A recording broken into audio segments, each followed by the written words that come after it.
আসসালামু আলাইকুম। আজকে দেখাবো রুই মাছের মাথা দিয়ে ফুলকপি আলুর ডাল।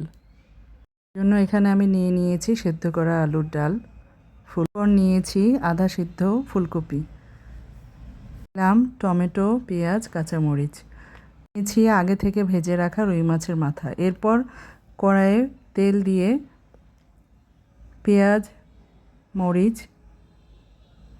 সুন্দর করে এগুলো লাল করা পর্যন্ত ভেজে নিব। এরপর সামান্য একটু গরম পানি দিয়ে নাড়তে থাকব। এরপর দেব হলুদের গুঁড়ো, ধনিয়ার গুঁড়ো, জিরার গুঁড়ো,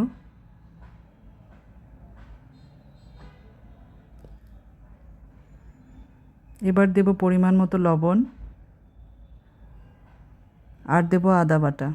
আদা বাটাটা এখানে 2 চামচের মতো ব্যবহার করতে হবে। এরপর ভালো করে মশলাটি কষিয়ে নিতে হবে। কিছুক্ষণ কষানোর পর দিয়ে দেব টমেটো, তারপর দিয়ে দেব মাছের মাথাগুলো। তারপর কিছুক্ষণ ভালো করে কষিয়ে নিব তেলটা উঠে আসা পর্যন্ত। ভালো মতো কষানো হয়ে গেলে এরপর এখানে দিয়ে দেব আধা সিদ্ধ ফুলকপিগুলো। তারপর ভালো করে নেড়ে মিনিটের মতো 2-1 মিনিটের মতো ভালো করে এটা কষিয়ে নিতে হবে এবং অল্প একটু গরম পানি দিতে হবে। তারপর দিয়ে দেব সেদ্ধ করে রাখা আলুর ডালটি। এরপর ভালো করে নেড়ে কিছুক্ষণ রান্না করব। তারপর দিয়ে দেব ধনিয়া পাতা,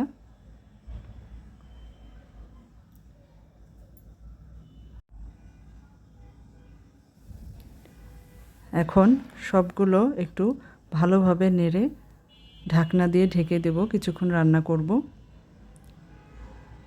ব্যাস তৈরি হয়ে গেল মজার ফুলকপি আলুর ডাল রুই মাছের মাথা দিয়ে।